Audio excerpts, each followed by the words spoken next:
Bonjour tout le monde. Donc, nous continuons avec cette 5e présentation, le chapitre concernant les équilibres des solutions. Et nous allons faire la partie concernant les facteurs qui influencent la solubilité. Donc, on va commencer par l'effet d'ion commun sur la solubilité. Alors, on va prendre le cas de AgCl avec un Ks égal à 1,710-10, donc produit de solubilité à 25 degrés C. L'équilibre est le suivant, AgCl solide donne Ag plus aqueux plus Cl moins aqueux, donc on a le sens 1 c'est le sens de la dissolution, le sens 2 c'est le sens de la précipitation. La question qu'on va poser est la suivante, que se passe-t-il si on ajoute à l'équilibre du chlorure de sodium, pardon, si on ajoute, donc, je répète, que se passe-t-il si on ajoute à l'équilibre du chlorure de sodium NaCl en solution aqueuse ou sous forme de cristaux, sous forme solide?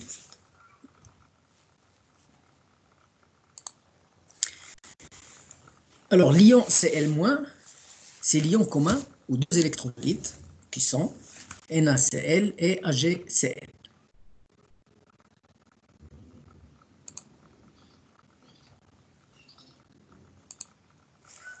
L'équilibre évolue dans le sens 2, car on a augmenté la concentration des ions Cl-. C'est ce qu'on appelle la loi de modération des équilibres. En fait, c'est normal, parce que pourquoi le déplacement se fait dans le sens 2?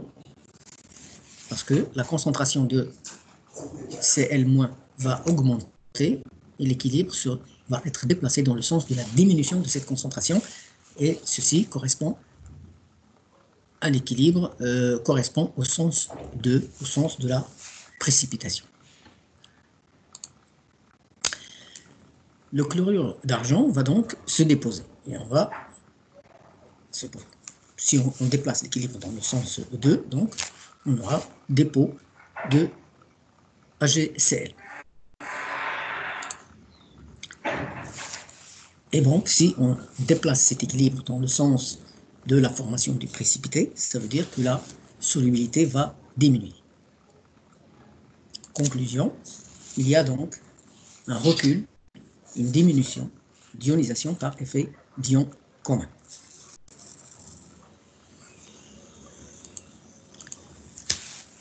Bien, on va faire un exercice. On reprend toujours AgCl, le produit de solubilité 1,710-10 à 25 degrés C. On va tout d'abord calculer la solubilité de AgCl dans l'eau pure. L'équilibre est le suivant, AgCl donne Ag+, plus Cl-. L'état initial, excès en AgCl, 0 en Ag+, et Cl-. Et l'état final, c'est l'excès moins S, S pour Ag+, et S pour Cl-. Le produit de solubilité Ks, c'est S au carré, c'est la concentration de Ag+, fois la concentration de Cl-. On calcule la solubilité dans l'eau pure. Solubilité, c'est la racine carrée de Ks, c'est 1,310 à la puissance moins 5 mol par litre. On va maintenant calculer la solubilité de AgCl dans NaCl, 0,1 mol par litre. Même équilibre. Cette fois, l'état initial, c'est excès pour AgCl, 0 pour Ag+, mais cette fois, c'est 0,1 mol par litre pour Cl-. L'état final, excès moins S', S' pour Ag+, et S' plus 0,1 pour Cl-. Produit de solubilité, c'est le produit des deux concentrations, Ag+ fois Cl-, c'est S' fois S' plus 0,1. Alors, la solubilité de AgCl dans une solution de NaCl est plus faible que la solubilité de AgCl dans l'eau pure. On l'a vu. On a vu que l'effet d'ion commun diminue la solubilité. Donc, S' est inférieur à S. S égale à 1,310 à la puissance moins 5. Donc, puisque S' est inférieur à S, donc S' est largement inférieur à 1,310 10 à la puissance moins 5 mol par litre, et donc S' peut donc être négligé devant 0,1. Donc on aura une simplification au niveau du produit de solubilité. On aura Ks égale à 0,1 fois S', et donc S' égale à Ks sur 0,1. Si on fait le calcul, c'est 1,7 10 - 10 sur 0,1. On trouve 1,7 10 - 9 par rapport à 1,3 10 - 5 mol par litre pour S. Donc on voit bien que S' est largement inférieur à S.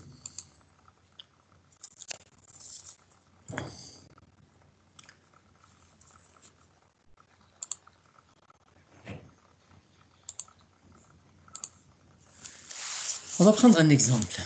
Calculer la solubilité de Hg2CrO4 dans une solution aqueuse de chromate de potassium K2CrO4 de concentration C égale à 0,1 mol par litre.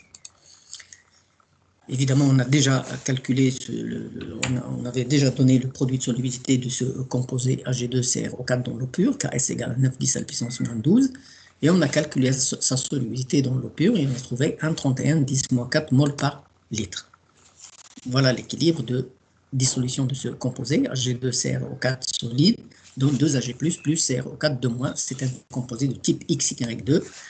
Donc, voilà l'état initial, Xc moins S', Xc moins S' pour Hg2CrO4, 2S' pour Ag+, et S' plus 0,1 pour CrO4 2-. Bien. Ks, le produit de solubilité pour ce composé, c'est la concentration de Ag plus au carré fois la concentration de CrO4 2-. Et donc, on remplace ces 2S' au carré multiplié par S' plus 0,1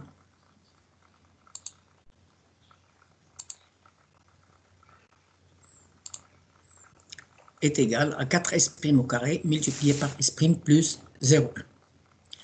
S' inférieur à S, toujours l'effet d'ion commun diminue la solubilité.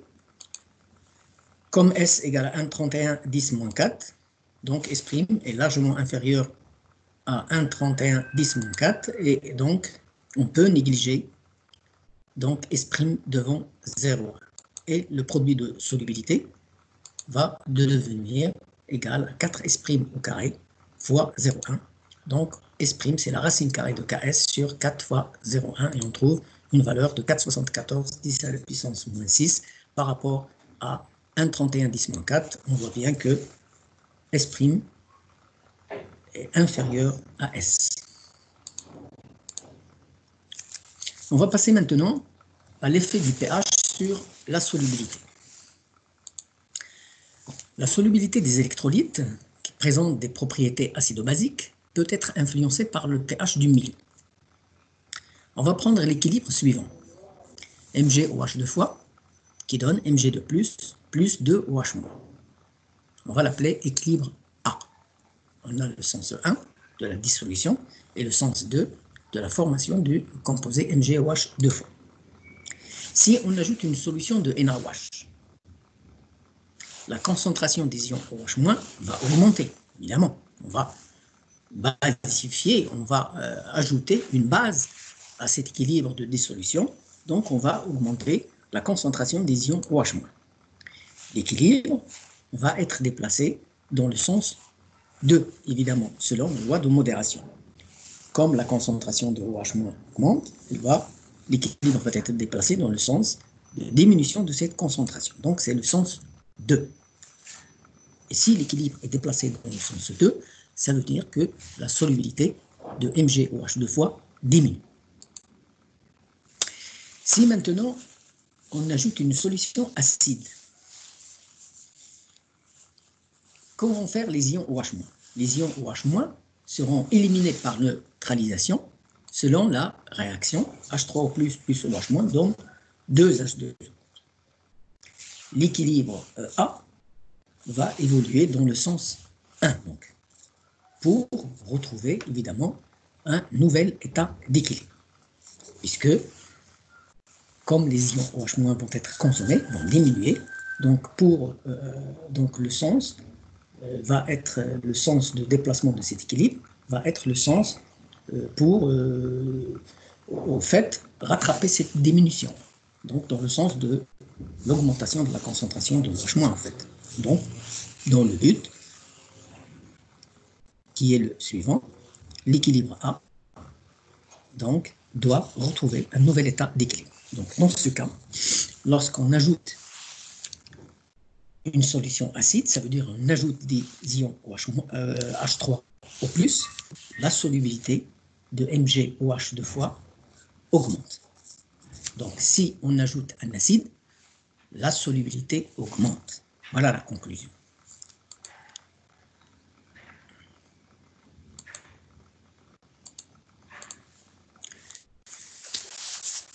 On va prendre le cas des hydroxydes métalliques. Allons-y. Cas général. MgOH une fois solide, donc MOH une fois solide donne Mn plus AQ plus NOH moins AQ. État initial X et moins S pour le complexe solide, S pour Mn plus et NS pour OH moins. Le produit de solubilité de ce composé, c'est la concentration de Mn plus fois la concentration de OH moins à la puissance N. La concentration de OH-, donc c'est 10 à la puissance moins 14 sur H3+, parce que le produit ionique, c'est OH- fois H3+ égale à 10 moins 14, donc on remplace OH- par 10 moins 14 sur H3+. La concentration de Mn+, est égale à S. Alors, le produit de solubilité Ks, c'est S, c'est la concentration de Mn+, multiplié par la concentration de OH- à la puissance n, c'est-à-dire multiplié par 10 à la puissance moins 14 sur H3+, à la puissance n. On prend le log de Ks, qui est égal à log de S, plus n fois log de 10 moins 14 sur H3+, on développe, ainsi de suite, on développe ce qu'on a, et on tombe, évidemment, sur cette expression, log de S est égal à log de Ks plus n fois 14 moins pH. Donc on voit bien que si le pH diminue, la solubilité augmente. Parce que si, évidemment, le pH diminue, ce terme-là va augmenter.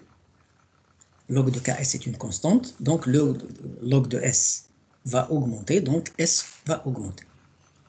Donc si on diminue le pH, c'est-à-dire si on augmente la concentration de H3O+, la solubilité petit s augmente.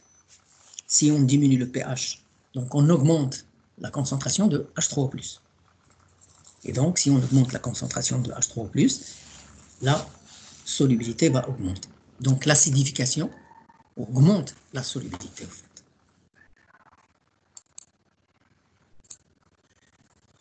On va faire ensemble le cas de ZnOH 2 fois. Alors, ZnOH 2 fois, un exemple en fait, ZnOH 2 fois solide, donc Zn de plus de OH moins. Dans les conditions standards, Ks c'est la concentration de Zn de plus fois la concentration de OH moins au carré, donc est égale à 8, 10 moins 14. Bien. Concentration de Zn de plus, c'est S. La concentration évidemment de OH-, c'est 10 à la puissance moins 14 sur la concentration de H3+. On remplace tout ça dans l'expression de Ks. On prend le log de Ks et on développe tout ça. Et on obtient l'expression de log de petit s égale à log de Ks plus 2 fois 14 moins pH. Encore une fois, on voit que si le pH diminue, log de S augmente, donc la solubilité augmente. Ainsi, plus le milieu est acide, plus la solubilité de ZnOH 2 fois est grande. On passe maintenant à l'effet de la température sur la solubilité. Bien. La solubilité d'un composé, on sait tous que la solubilité d'un composé dépend de la valeur du produit de solubilité Ks de ce composé. Et on sait aussi que la constante Ks ne dépend que de la température selon la relation de Van 't Hoff, qui est la suivante. d de log népérien de Ks sur dt égale delta H0 de dissolution sur RT au carré. Delta H0 de dissolution, c'est tout simplement l'enthalpie standard de la réaction de dissolution du composé. On va intégrer tout ça entre deux températures T1 et T2, donc je vous laisse le faire, et on va tomber sur cette expression log népérien de Ks à la température T2 moins log népérien de Ks à la température T1 égale delta H0 de dissolution du composé sur R multiplié par 1 sur T1 moins 1 sur T2.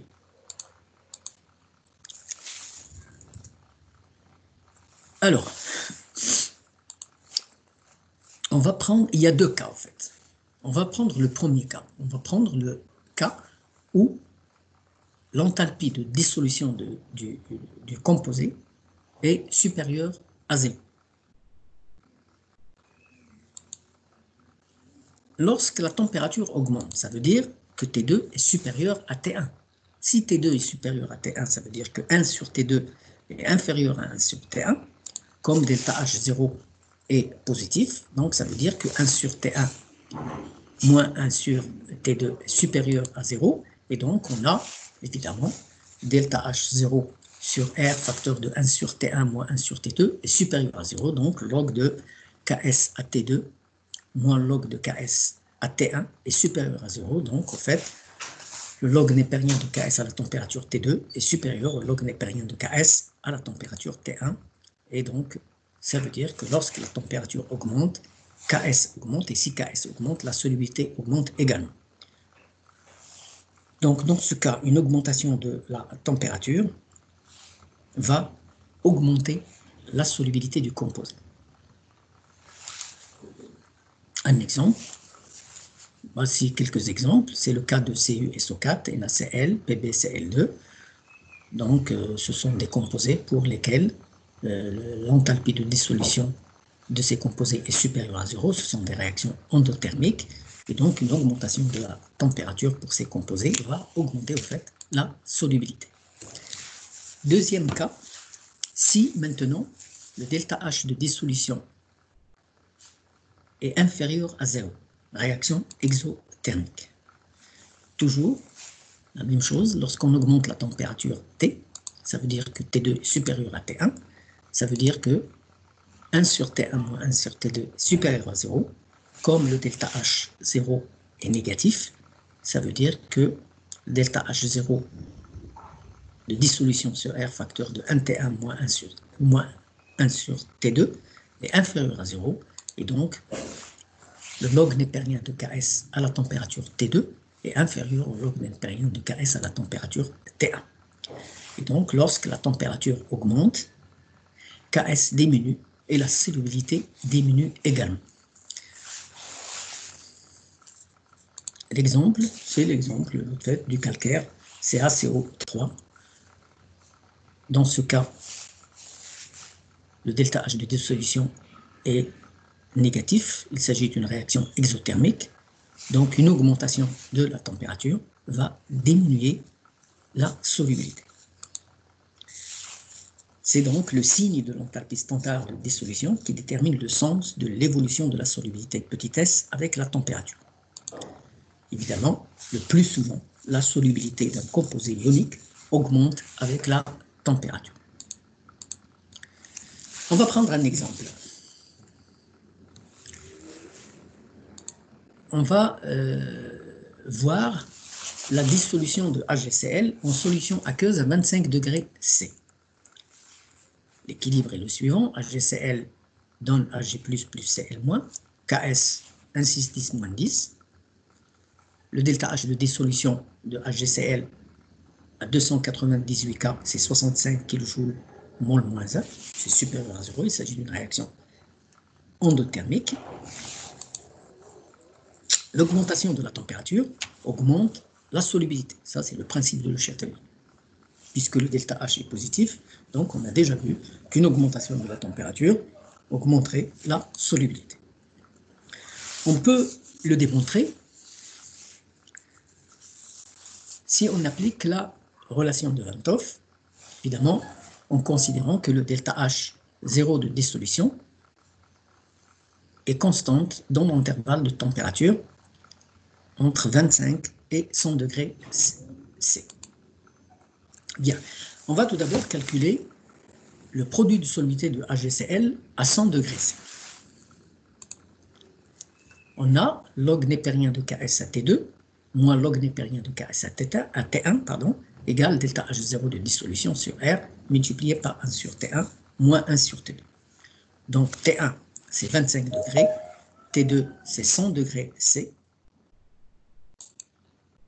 Donc log népérien de Ks à 373 K, c'est ce qui correspond à 100 degrés Celsius, est égal à log népérien de Ks à 298 K plus delta H0 de dissolution sur R multiplié par 1 sur 298 moins 1 sur 273. Donc, le log népérien de Ks à 373 K. On fait l'application numérique et on a Ks du composé HgCl à 100 degrés Celsius, soit 373 K, est égal à 3,13 10 à la puissance moins 8. Alors pour HgCl, c'est un composé de type XY, donc la solubilité c'est la racine carrée de Ks. Calcul de la solubilité de HgCl à 298 K, à 25 degrés Celsius, on l'a, c'est 1,6 10 à la puissance moins 10. Petit s, là, on calcule maintenant la solubilité de HgCl à 25 degrés C, à 298 K, on trouve une solubilité 1,26 10 à la puissance moins 5 mol par litre. On va maintenant calculer la solubilité de S' de HgCl à 373 K. On a maintenant le Ks à cette température. Toujours la même chose, HgCl est un composé de type XY, donc S' égale à racine carrée de Ks à cette température, et on trouve S' égale à 1,77 10 à la puissance moins 4 mol par litre. On voit bien que S' est supérieur à S. Donc une augmentation de la température augmente la solubilité.